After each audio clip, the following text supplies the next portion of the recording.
Hi everyone, welcome to this week's Short Attention Span webinar. Kelly, we have not recorded in about 6 weeks. So much has happened. You've had another 5 children. No, you just got back from vacation, right? I did, yes. You are actively preparing for your big presentation debut at Graph Expo. I'm sweating over that presentation every hour of the day, trust me. Just bring the kids in and say, aren't they cute, for an hour and a half? See, you'll get exactly. really high grades. Done. And I moved. I'm living back down south of Boston again. So, ta-da, we're all different, all new. I know. That's Kelly was commenting on the monastic view behind me. I will get pictures up, I swear. I have to go to Graph Expo. I got to go to KBA, and I got to roll up all those big posters. And, that's right. Got to go see my friend Eric Frank. So let's talk now this week about voicemail. This is called "Should You Leave a Voicemail Message?" This is what I did, Kelly. When I was writing these next few, and you can always tell because our clothes don't change when we record them. Right. But these are all questions that come up during the sales challenge, the conference calls, which are a part of the sales challenge. These are questions that came up, and I thought, wow, why look any further? I started writing them all down as they went along. Yep. And I thought, why look any further for new material? So let's talk about should we be leaving voicemail? Because here's the thing. What happened was someone said, this is a direct quote, "Some people believe that voicemail is a waste of time. It'll only get deleted. Should I bother, and what's the value of voicemail?" When you read that, Kelly, what was your knee-jerk reaction? That the answer is a one-word answer. Yes. Okay. It's absolutely fundamental, that it is an opportunity, that of course we should do it, because the likelihood of anybody ever picking up the phone that very first time or second time or third time we call them is relatively slight. So if your choice is between nothing and that, I would always say do something.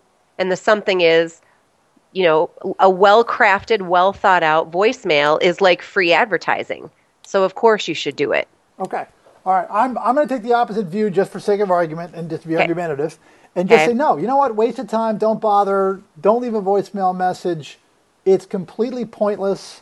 They'll see on caller ID, which is one of the things that millennials have told us. I know, I look at my cell phone, I see that it's you on caller ID. If I can pick up, I will. Or if I want to, I will. If I don't, I won't. But I know it's you and you've called. Yeah.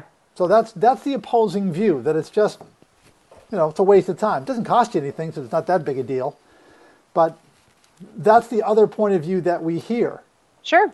Now, so then why bother?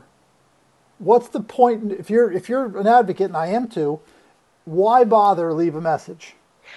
Well, I think the biggest answer is because in the event that they do actually listen to the voicemail, you do still have the opportunity to differentiate yourself. Okay. You might interject humor. You might have something so special to say that just clicks with them at that particular moment and really actually does connect to them, and they go, all right, I got to call this person back. Or at least I'm going to listen the next time they call, or they might start connecting the dots between that email that you're going to send them or the letter that you've already sent them.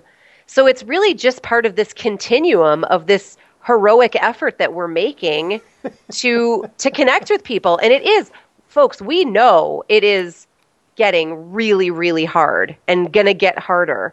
So we have to kind of, hold on to our humanity like grim death. And that's, one of the ways to do that is to continue to, kind of abide by these traditions of using a telephone and calling, and leaving messages for people. And remember, we have to adjust our expectations. Voicemail, that's exactly right. Voicemail is an audition. Okay, it's a chance for you to demonstrate your professionalism, to deliver a message, to differentiate. Those 3 things alone, plus the fact that you really want to put some energy in this. You want to be sitting at the front edge of your chair and like, I can't wait to talk to you, upbeat, positive. It's an audition. And you can accomplish all of that in a voicemail. If you hang up, you've lost that opportunity. So there is a tremendous upside and virtually no downside. Worst case scenario, Kelly, delete. Right. Okay. And you've lost nothing. So very simply, that's it. Now, just some quick tips on voicemail. You heard me say positive. Have a good message, right? Yep. Be brief. Leave your number twice. And slow down when you do it. Yes. Beginning of the message and the end of the The end message. of the message. And if you don't have anything positive to say, if you don't have anything of value to say, like your mother would tell you, don't bother. Don't bother. Okay, There we go. All right, Kelly, that was quick. That was short. That was a quick, short attention span webinar. And I've lost interest anyway, so let's move on to next week. Thank you, Miss Malazzi. Bye, Bill. We'll talk to you next week, everybody.